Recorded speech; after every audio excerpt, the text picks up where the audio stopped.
It's Monday, it's 12:15 and we're live in Westminster.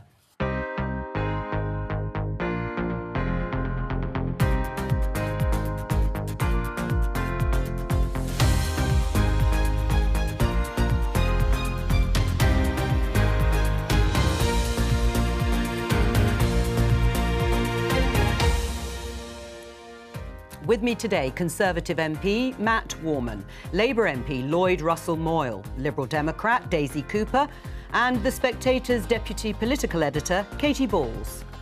Today, the culture in Parliament... Is it misogynistic? It's sexist, it's misogynist, and we need to change it. does a Sunday newspaper story about Labour's deputy leader point to a culture of misogyny in Parliament? A second term for Emmanuel Macron. Can he unite his country? Our country harbours many doubts and divisions, so we will need to be strong, but nobody will be left by the wayside. Also today, continued pressure on Boris Johnson's leadership over Downing Street parties. Instability and uncertainty caused by a change of leadership would not be in the national interest. And the Prime Minister hinted he was prepared to relax immigration rules for Indian workers. Is that what Brexit meant?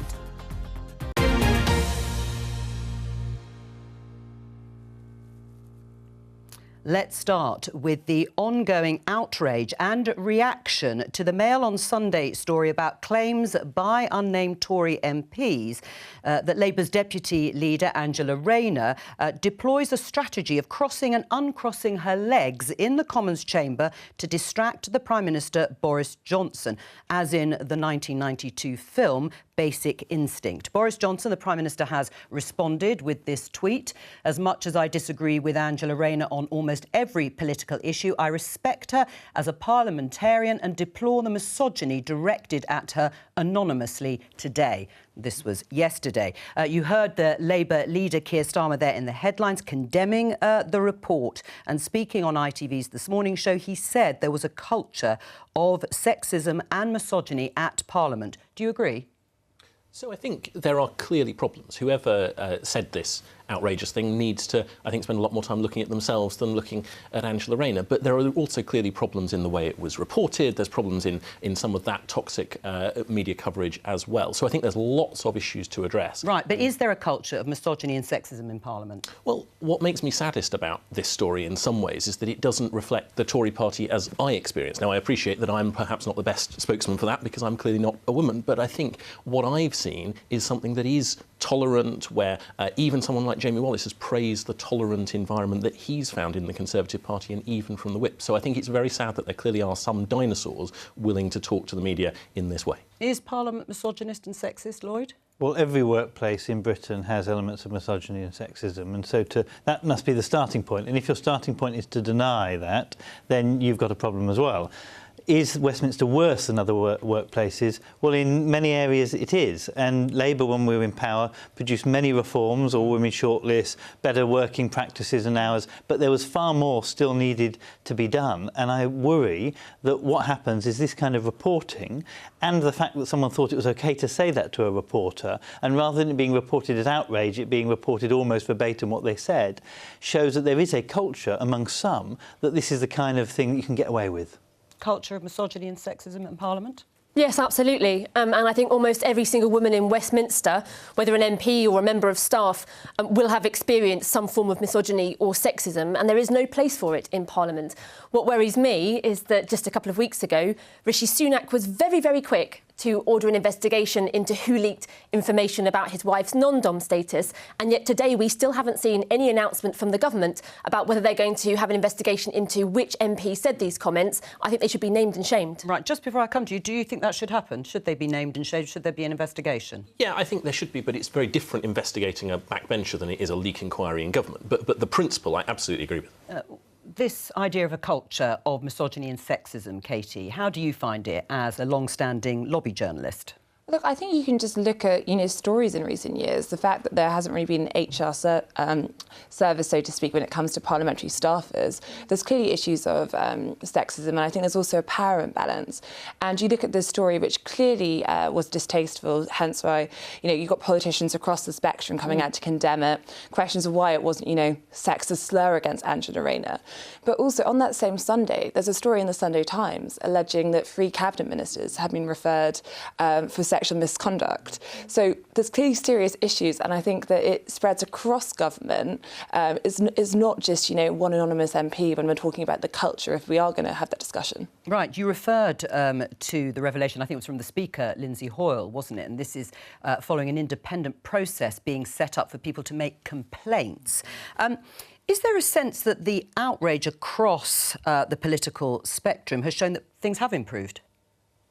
Well, of course, things have got better than maybe they were 100 years ago. Well, that doesn't really feel like it has got better. In the grand scheme of things, things are getting better, but it's too slow, I think. The fact that we're still having to have outrage, the fact that this process, of which there are, I think, 50 MPs under investigation overall, was only set up a few years ago and hasn't actually come to any conclusion substantively. And the one conclusion it did come to, the MP wasn't able to be kicked out of Parliament because the rules hadn't been written well enough for that to happen, even though he had done some rather vile things. So I think the fact that we've got outrage is good, but clearly the rules are still not fit for purpose, the process is too slow and cumbersome, and we have still not got, as we mentioned, a proper HR process in Parliament, because some people are very determined, Jacob Rees-Mogg, etc., when he was Leader of the House, well, maybe we'll come to him later, to keep things in aspect as they were and always have been, rather than say, how do you create a modern workplace that does modern things in terms of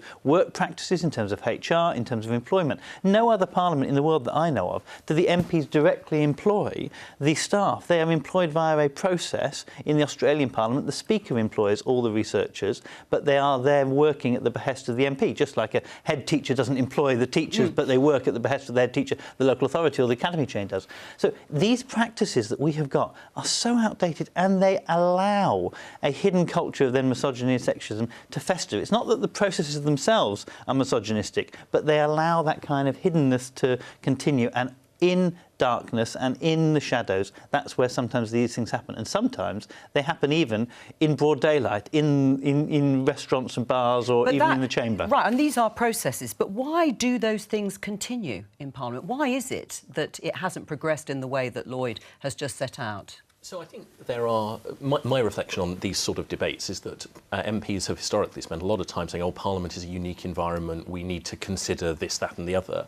And I think there's a lot of the time where actually, pan back a little bit, there's no excuse for the way that we employ staff being as it is. There's no excuse for some of the procedural stuff that keeps us in Parliament spending a long time voting in the way that we do, rather than talking to each other and about issues. There are some obvious improvements that I think could be made that would have pretty wide-ranging effects on the culture and fundamentally wouldn't change all the good things, for instance, about that voting system that I just mentioned. It was Conservatives who blocked some of those changes that were proposed, and not all Conservatives. Penny Mordaunt's written very well about some of the progressive changes that need to happen in Parliament, but it was the Conservatives, like Jacob Rees-Mogg when he was Leader of the House, that constantly blocked each step that we were trying to make. And actually, that is the difference that we've seen when Andrea Leadsom was Leader of the House. You did see some progress being made on this, and it has faltered. I think it's worth saying, for instance, that the fact we now vote in a slightly different way that is a bit more modern is down to Jacob. There has been some progress, but I would like to see it go faster. Not down to Jacob, but yes.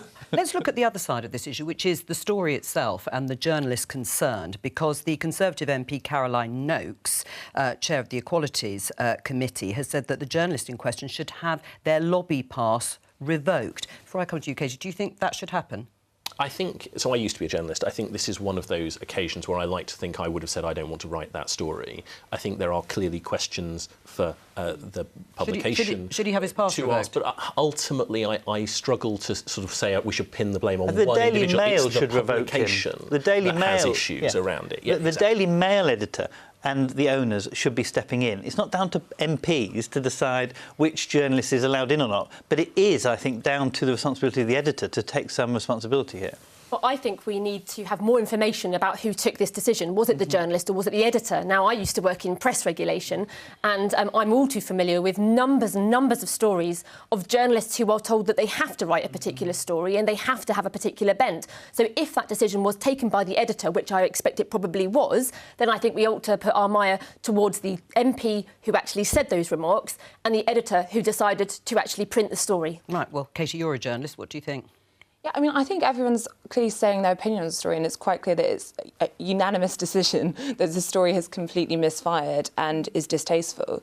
But I have to say, and obviously I'm a journalist, but I'm a little bit uncomfortable with the idea that you revoke people's passes based on whether you don't like a story, because there have been other stories in the past that you could say are sexist. So you can say this one crosses the line because the briefing's misogynistic, but I think you could also look past, the past year or so story and say, well, that one actually also pushed it a bit far.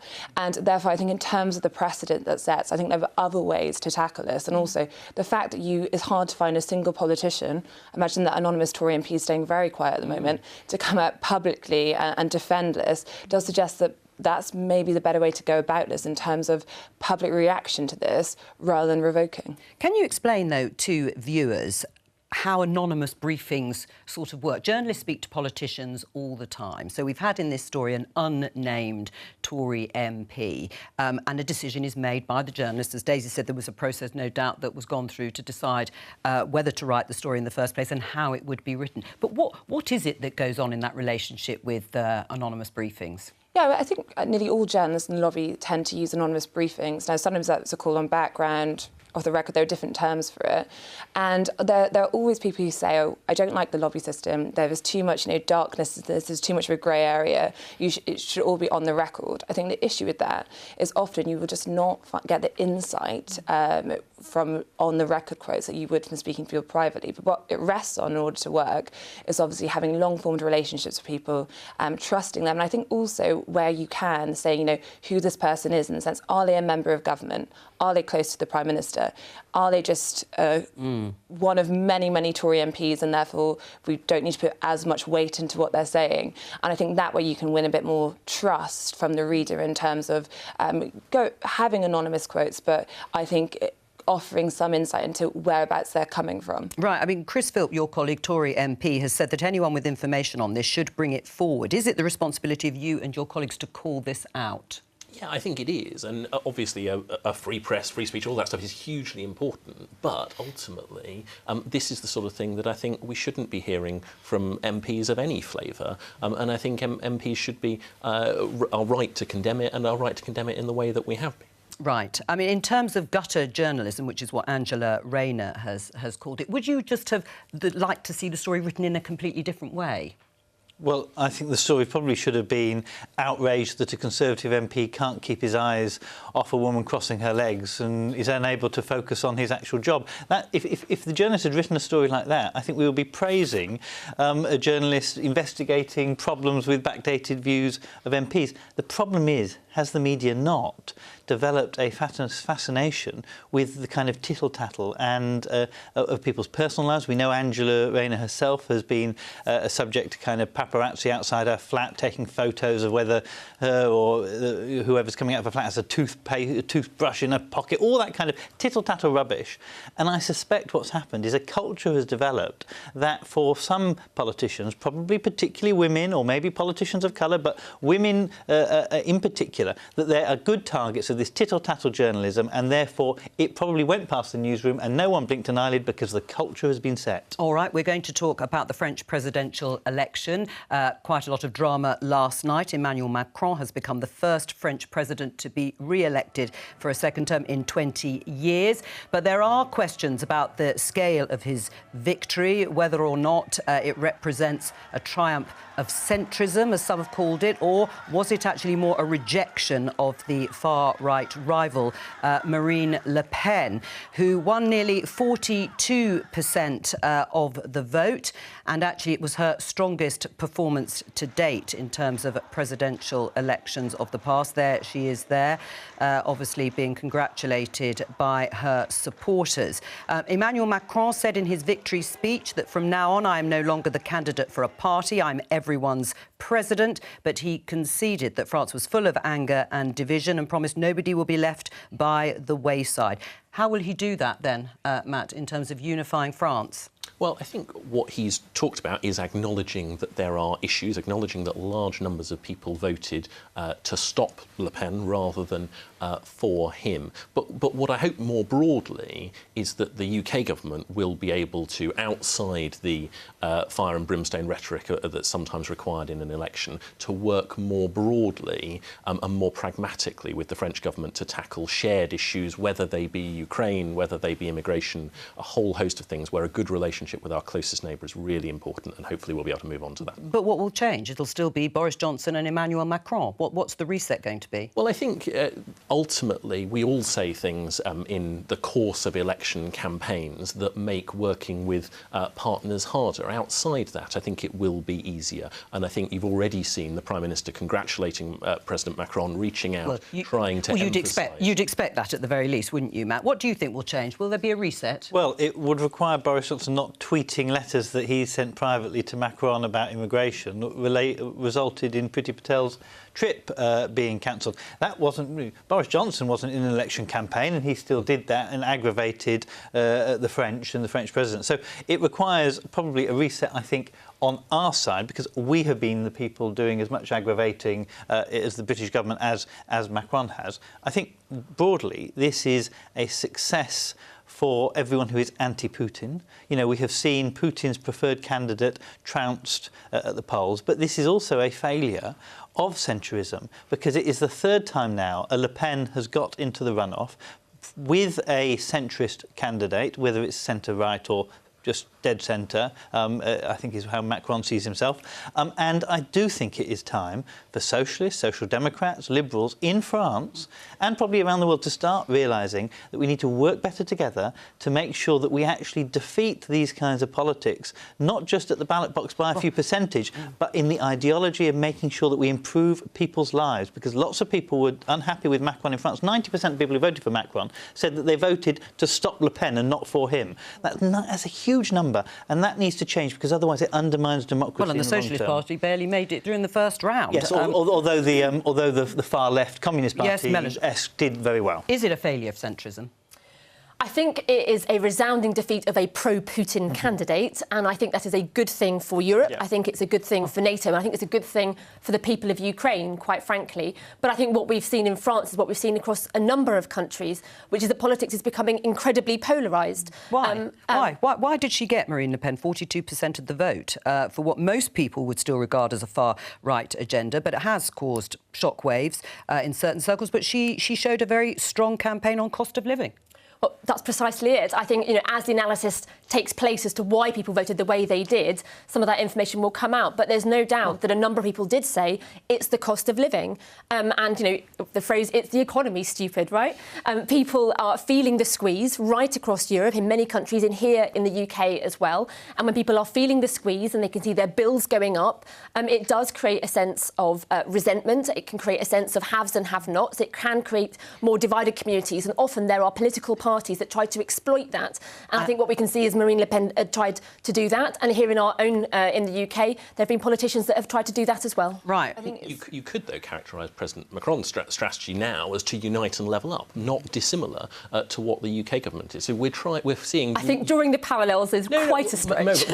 No, just as you did, though, my point is that around the world we're seeing very similar challenges around divisiveness in debate and around cost of living. Well, but that's because there's a realisation that neoliberalism has failed in large parts of the world. It pushed people to extremist parties, and neoliberal parties on the left and right, are having to reset their agenda, so they are levelling up, or they are talking about inequality again, because for too long those parties that pushed a global liberal agenda, which all of our parties in one form or another have done at times, failed to deal with the lived lives of people who are struggling. Let me just show you this headline in the Daily Mail. Let's forge a new entente cordiale. It's what Matt was talking about earlier. Boris Johnson plans to push Macron for fresh deal to tackle Channel migrants after the French president strolls to victory over Le Pen. That's what Downing Street is obviously hoping for. How likely is it? I think it's fair to say it's an ambition. look, I think there's been a sense in Downing Street in the build-up to this French election that you were never going to make much progress on things like channel crossings because you were heading to a point where, and I think the UK does this too, in terms of political point scoring was often what was happening. And sometimes when you see the exchanges between Priti Patel, the Home Secretary, and her French counterpart, it feels as though they're playing more to domestic audiences than reaching an agreement. So I think that should make it slightly easier. In terms of whether there's going to be a great agreement, I think there's still quite a lot of scepticism there.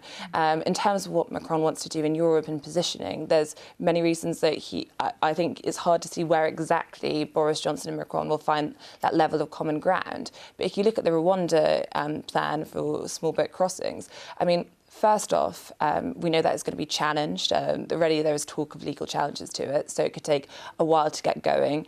Two, even if you have that in place as a deterrent, there is an expectation there will still be crossings, particularly as women and children are not expected to be included in that plan. So you are going to have to work with France. And I think there's lots of Tories and actually someone in Cabinet who would like to see a more diplomatic tone from the UK side when it comes to trying to work with France on this. So maybe this is the beginning of that.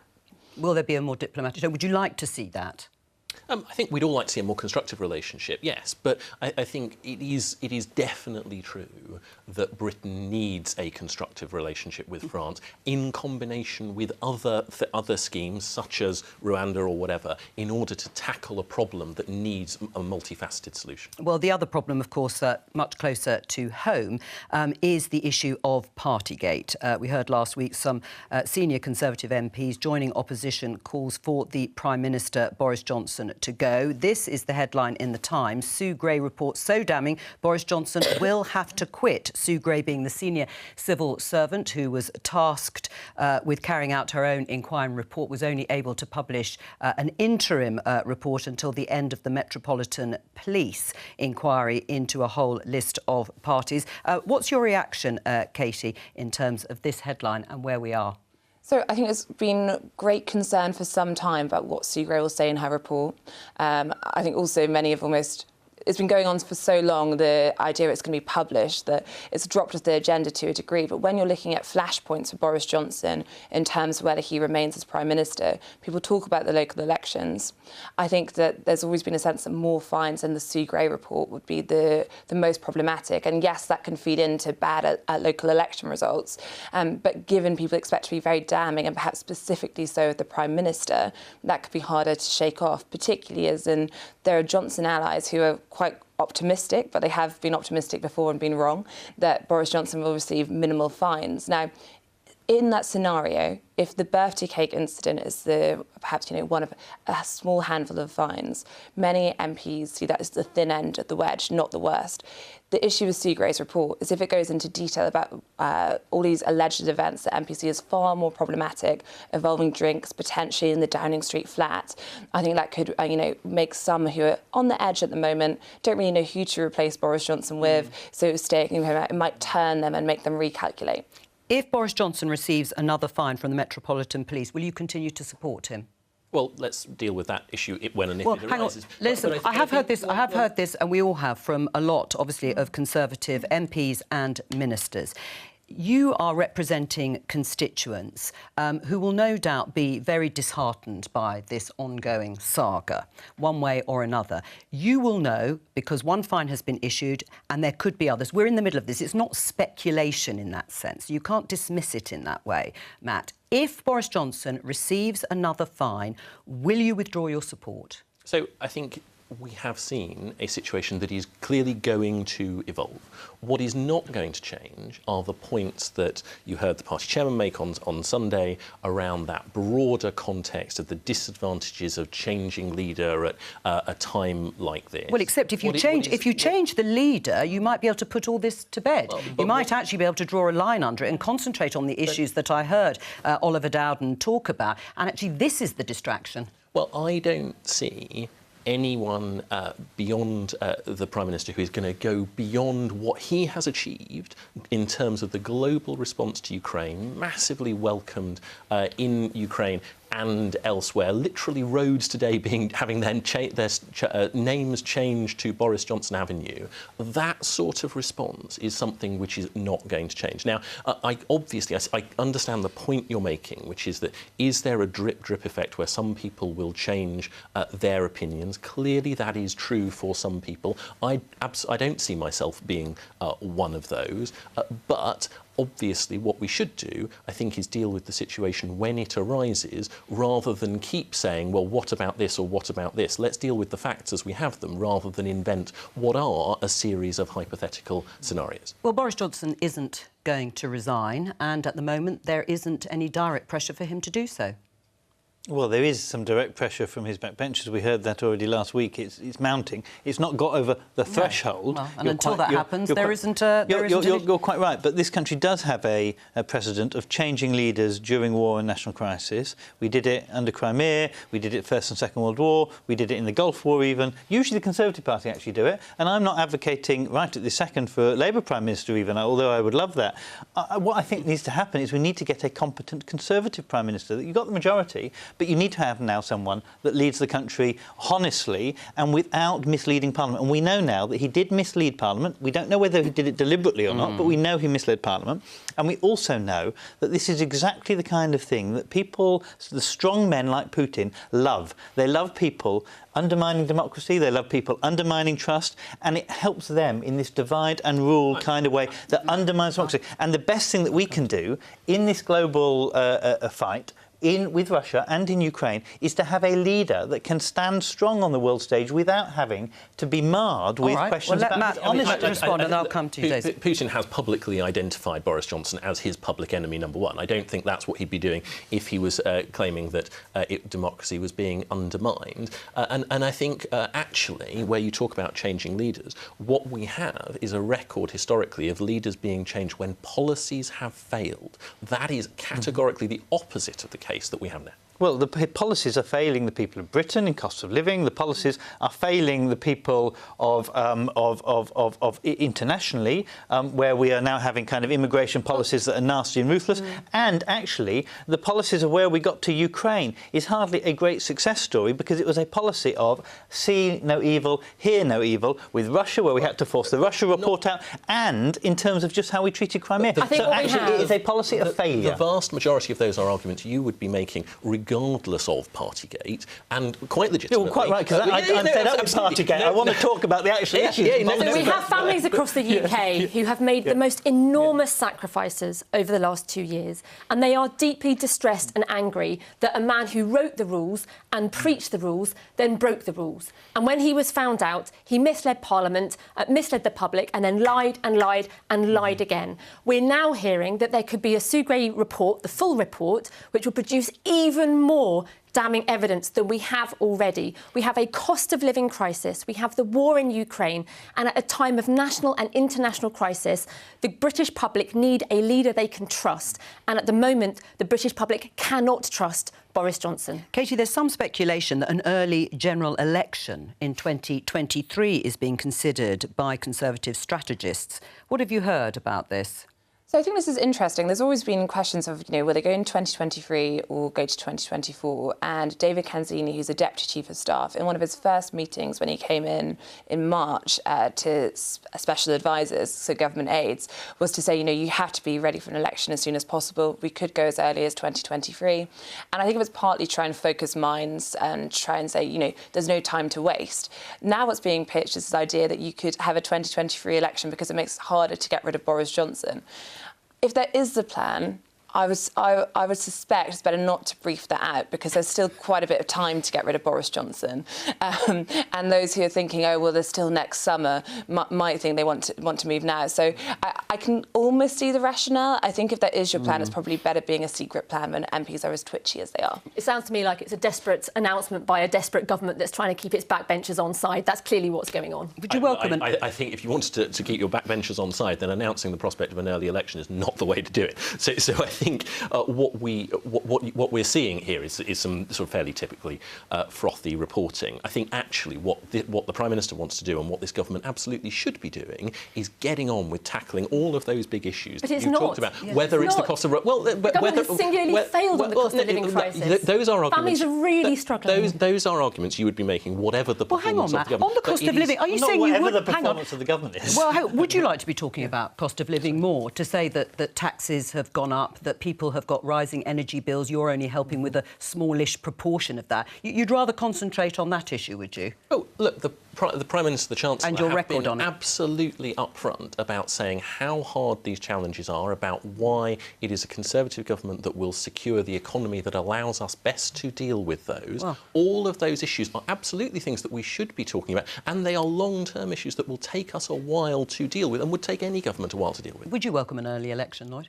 Oh, of course I'd welcome an early election with the absolute disarray and disdain that I think the public have of the current Prime Minister, because I suspect we would do pretty well. I think all the opposition parties would do pretty well. Now, actually, what I really want is these issues to be dealt with. In France, they limited fuel price increases by 5%. Here, it went up by 50% and it will go up again next year. So these aren't long-term fixes. These could have been quick fixes. We put forward, opposition parties, myself, the Liberals, Greens, we put forward credible plans of how to deal with some of this stuff. And the Conservatives, in their dogmatic way, I'm afraid, have not worried about the day-to-day issues of people's lives. They worried more about rhetoric and bluster around this kind of Partygate stuff, which just is so distasteful. Is Keir Starmer, though, making the most of the current discomfort for the Conservative Party?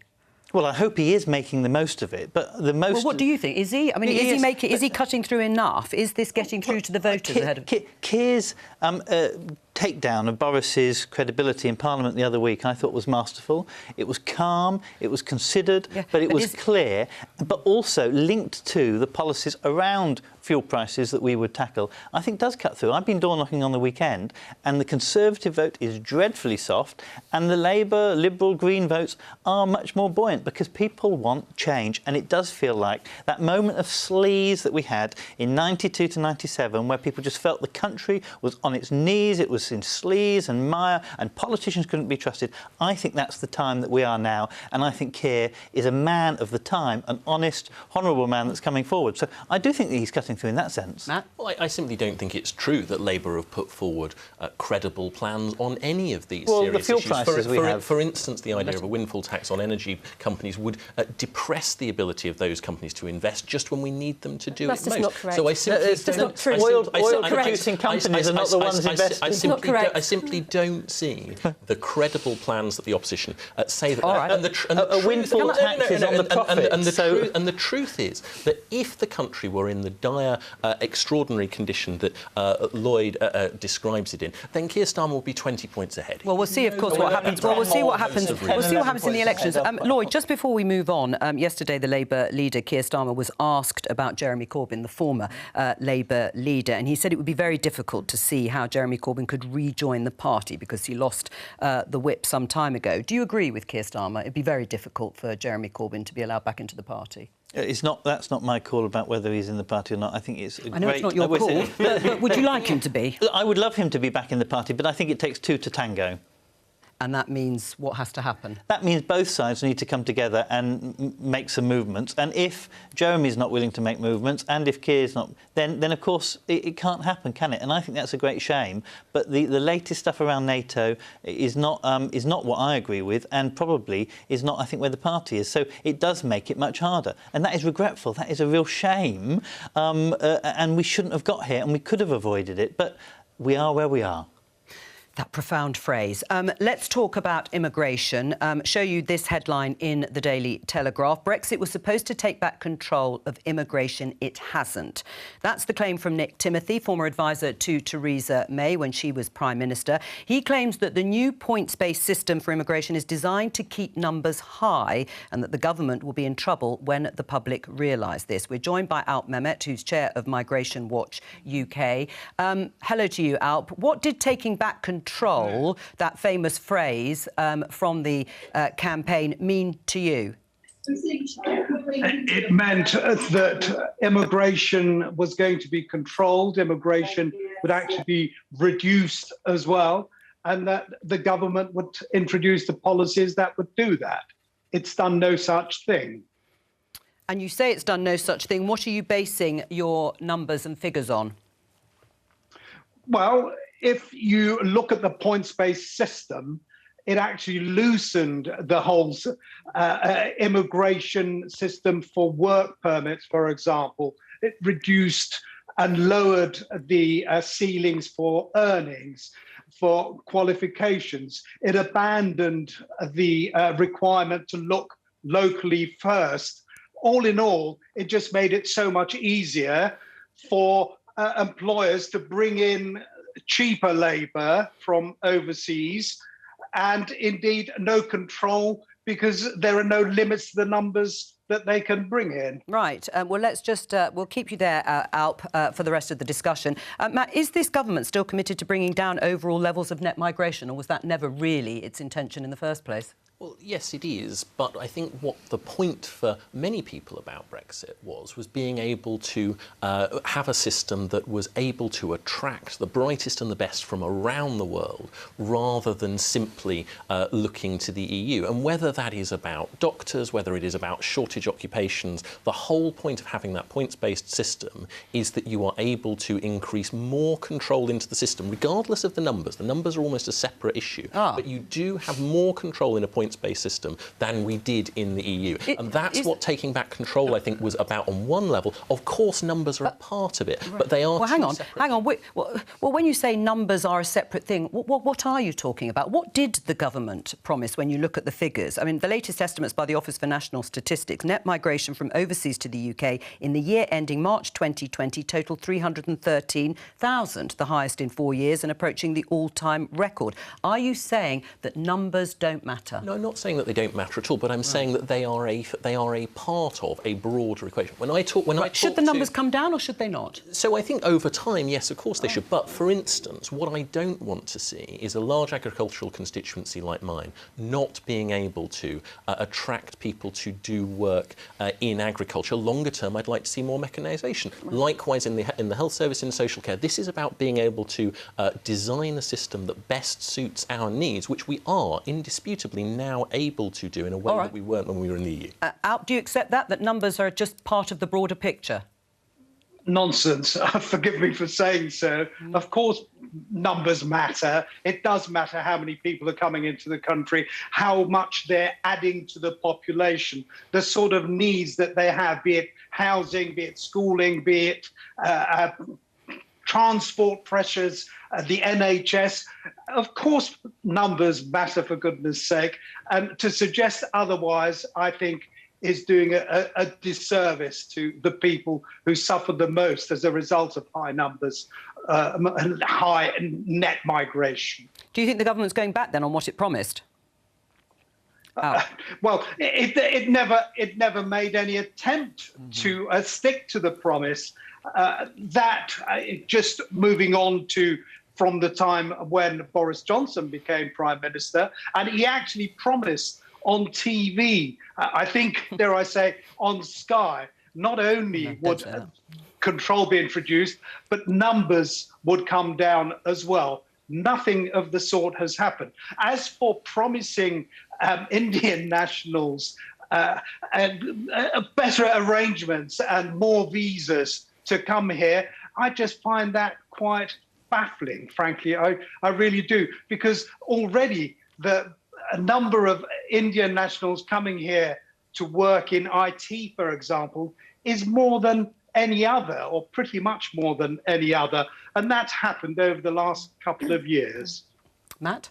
Well, I'm not sure who Alp was listening to when he thinks that I said that, that the numbers don't matter. I explicitly said the numbers do matter. But this is fundamentally about having the ability to control an immigration system that we have never had before. Now, I do think there will inevitably need to be some refinements. That's why we have things like the shortage occupation list. But it is two sides of the same coin, numbers and requirements. Daisy? The fact is the immigration system is completely broken and the Home Office and Priti Patel have completely failed.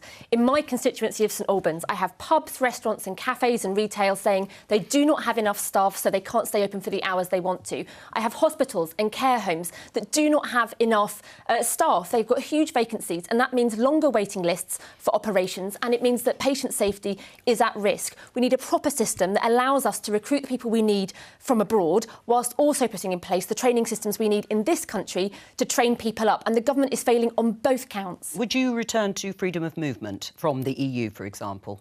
Well, eventually, I think that we do need to have a new deal with the EU that looks at these issues. And I think further down the line, I think it would be a good thing to look at rejoining the single market. But right now, I think what we need to actually break up the Home Office. We need to have a new department that can run an efficient process for business, because at the moment the immigration system is anti-business. And we need a new part of the Home Office that has a more humanitarian approach to people who are coming here as refugees, because it's clear to see that the Homes for Ukraine system is completely and utterly broken as well. Do the numbers matter, the numbers of people coming into the UK? Well, of course they matter in terms of, but it's about also the right numbers, that people filling the right skills, filling the right jobs. A points-based system always increases migration.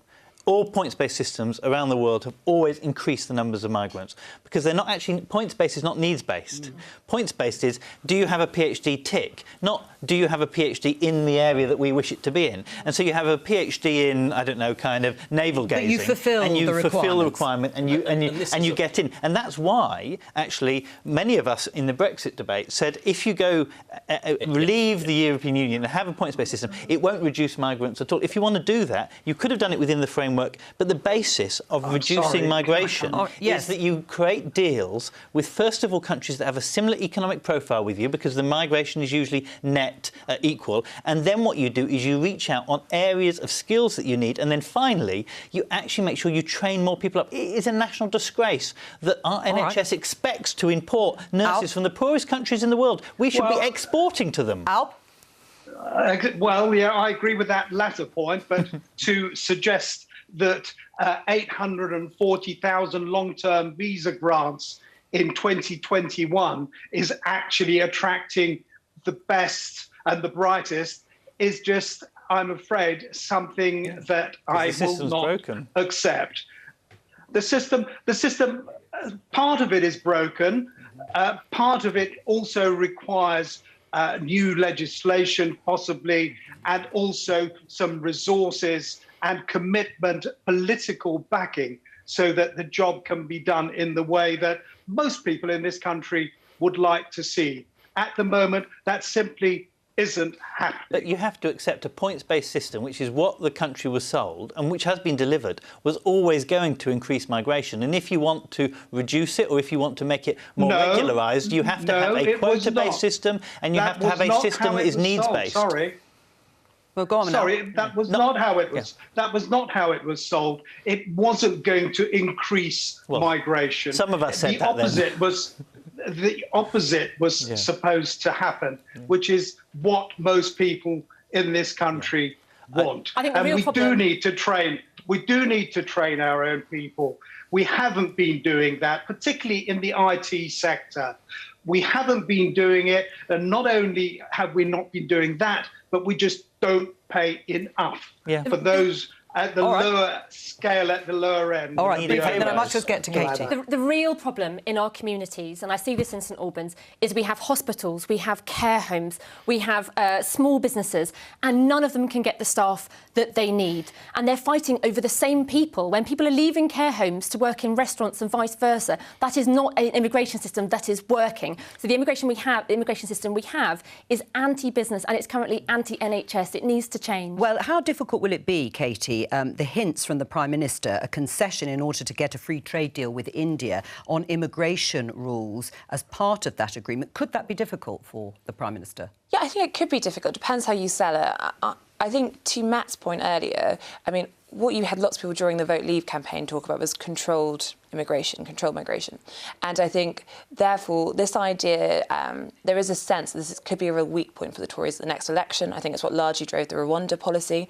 I think the visual sense of people crossing the Channel was seen as really something that would hurt the Tories in the next election. So anything that feeds into an uncontrolled immigration sense, I think is going to worry Tory MPs. The question is, are they talking tough enough in other areas that I think think MPs could go along with this. I think the issue with numbers, if they are generally going up, is there a party to the right of the Tories that is going to use this to weaponise it at the next election? Obviously, listening to the panel, you don't get the sense it's going to happen on the left. So is a party like the Reform Party, someone like Nigel Farage? Otherwise, I think Tory MPs would be a bit less worried. That's all we have time for. Thank you to Out Mehmet for joining us, and of course to all of our guests here in the studio with me. I will be back tomorrow with more Politics Live. Please join me then at 12:15. Bye-bye.